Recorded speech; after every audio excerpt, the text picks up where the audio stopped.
Toutes les années après mon installation ont conforté le choix le système qu'avaient mis en place mes parents, à savoir un système tout terme. Le mode de production en général que l'on choisit en bio, en ce qui me concerne, les vaches ne mangent que ce qui est produit sur l'exploitation, de l'herbe, du foin et un peu de céréales. J'ai fait des études agricoles, après j'ai fait une formation d'infirmier psy, donc j'ai un diplôme d'infirmier psy, puis après je suis parti à l'armée pendant 6 mois, et à la suite j'ai changé de boulot, j'ai bossé dans l'informatique comme analyste programmeur en informatique de gestion pendant 5 ans. C'était à l'époque, avant les années 90, donc fin des années 80, c'était la mise en place c'était l'informatisation des petites entreprises, des PME, mise en place de la micro-informatique, etc. Donc c'était le plein boom. J'en avais marre de vivre en ville, j'ai un projet je me battais pour un idéal de vie, pour un projet de société, je pense que c'est la façon la plus cohérente de mettre ces idées en pratique, c'était en étant ça me semblait être en étant sur une ferme, quoi, parce que lorsqu'on est salarié d'une entreprise, entre autres dans l'informatique à l'époque où je passais mon temps à installer des systèmes informatiques qui allaient supprimer des emplois, c'était un peu en contradiction avec ma façon de penser. Et puis c'était quand même un rythme de travail assez important.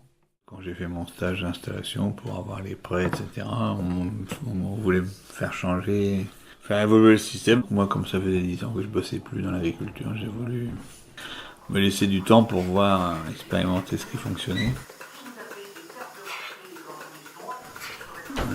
À mon installation, j'ai fait quand même des modifications, entre autres la salle de traite.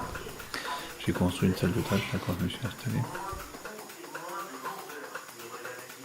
La salle de traite qui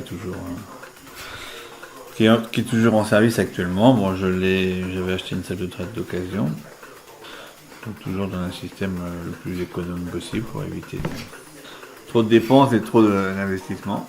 Mais néanmoins, ça faisait quelque chose de fonctionnel. Et qui depuis fonctionne toujours. Bon, elle a été agrandie, c'était une 2x3, maintenant c'est 2x5. Mais c'est le même système de traite qu'à mon installation. Ce que je cherche, c'est d'avoir des charges minimum et puis une bonne valorisation du lait qui permet de dégager du revenu et de la plus-value. Je commence à envisager la fin de carrière. Donc j'ai pas de repreneur, j'ai 2 enfants, 2 garçons qui pour l'instant travaillent pas dans l'agriculture, donc j'ai potentiellement actuellement pas de repreneur. Donc le souci et ma préoccupation dans les années à venir, dans les 3-4 ans, ça va être de trouver un successeur pour pouvoir transmettre cette exploitation en bio, parce que je pense qu'elle est tout à fait viable et qu'elle peut permettre à 2 personnes de vivre décemment.